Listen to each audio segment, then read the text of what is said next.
Today we're gonna explore one of the most famous castles in Denmark and in general just this city called Elsinore north of Copenhagen. So come with me in this video where we'll explore whether this is the best day trip you can take from Copenhagen. Copenhagen has a lot to offer, so I understand why it can be a bit tricky to decide whether to actually leave the city and go on a day trip. The good thing about this day trip is that it's actually under an hour on the train from Copenhagen Central Station, and usually public transport in Denmark is costly. But these tickets only cost 42 kroner if you book online, or you can just rock up and get a ticket in the machine for 78 kroner. So Elsinore, or Helsingør as you'd call it in Danish, is super close to Copenhagen. So you arrive right by the harbor, which is also the city center. So you don't need to worry about any more transportation. Once you're in Elsinore, you're in Elsinore.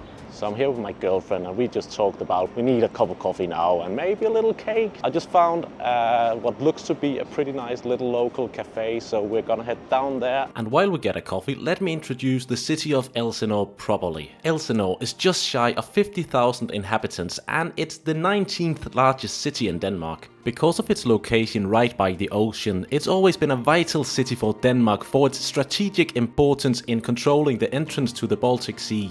Today, Elsinore is obviously a modern city, but I've got to say that it's quite rare for the city centre of a smaller Danish town to be as cozy as Elsinore's. I've actually only been here once as a kid, so today it's like I'm seeing it all for the first time. First impression is that it's a pretty nice place. I don't really know why I haven't been here since I was a kid, to be honest, because under an hour's drive on the train up here, and it looks lovely, and there was even this craft beer bar right next to the place we got coffee, so it's looking pretty good.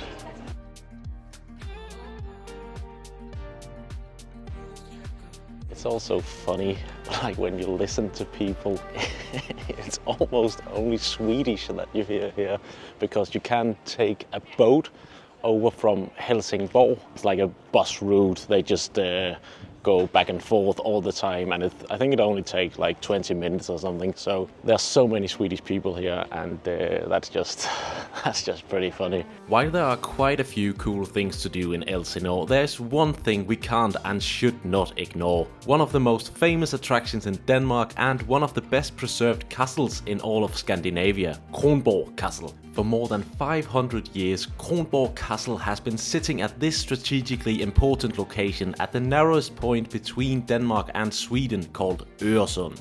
And for over 400 years, Kronborg was the headquarters for collecting the Øresund toll. And in addition to collecting the Øresund tolls, the fortress ensured that Denmark had control over which foreign powers moved into the Baltic Sea, which at the time was considered internal Danish waters. When we walked in, we were met by this guide who works here. Obviously the guide is gonna work here.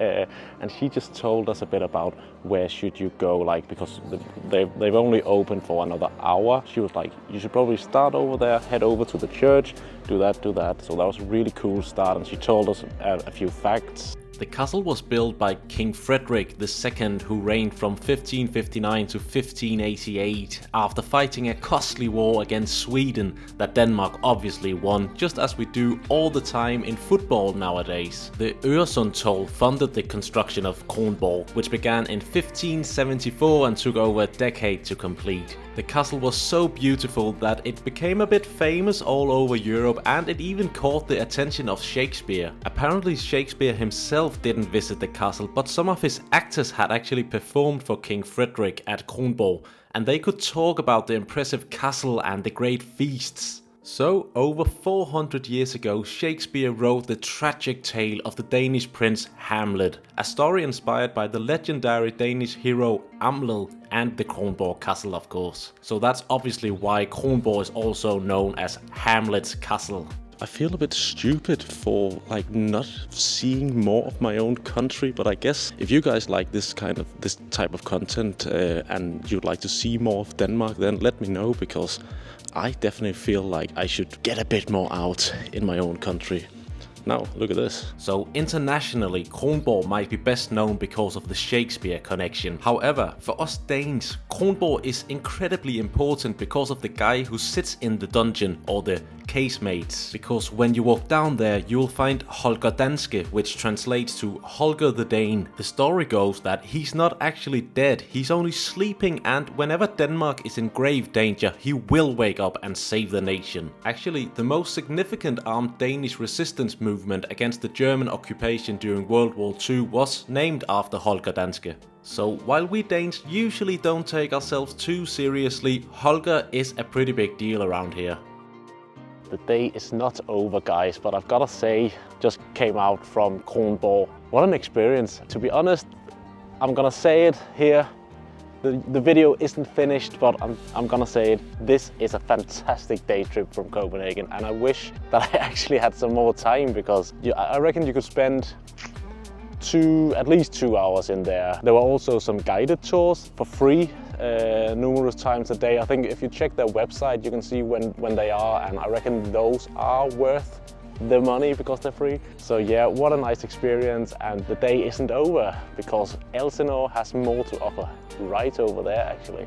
Indoor food markets have become quite a big deal here in Denmark over the past 10 years, and I've got to say that sometimes the experience isn't that great. That's why I was pretty surprised when I walked into Elsinore street food market. They had a good selection of food from all over the world, and the prices were definitely cheaper than down in Copenhagen. I also just liked the super cozy couches and in general just the very homely atmosphere in here. So this street food market actually surprised me quite a lot. I'd seen some photos online and it looked alright, let's say. Let's say that it looked alright. It was pretty damn cool. Actually, one of the coolest street food markets I've seen in Denmark, to be honest. And if this was located in Copenhagen, it would be jam-packed. But here, nice vibes, and we got our food in 5 minutes and got a seat. Everything's pretty good. So now we just need to get some good food, hopefully. The sun is even shining after what feels like 9 months of winter. So there's nothing to complain about here. Cheers. The food here, luckily, was excellent, so I highly recommend checking out Elsinore Street Food Market if you do this day trip from Copenhagen. But if you want to get some proper Danish food, then that is definitely also an option. Elsinore city centre is extremely tourist friendly, so there are many cafes and restaurants. And again, the city centre of Elsinore is pretty tiny, so for example, the walk from the train station to Kronborg is only about 1 kilometer, and the street food market is just next to Kronborg. So I've got to say that I do think that this might well be the best day trip you can take from Copenhagen. I hope you enjoyed this video, and if you want to see more of Denmark, then let me know in the comments, because I kind of want to do more. Look at this beautiful scenery. Kind of want to show more of Denmark, so if you enjoy that, then let me know in the comments.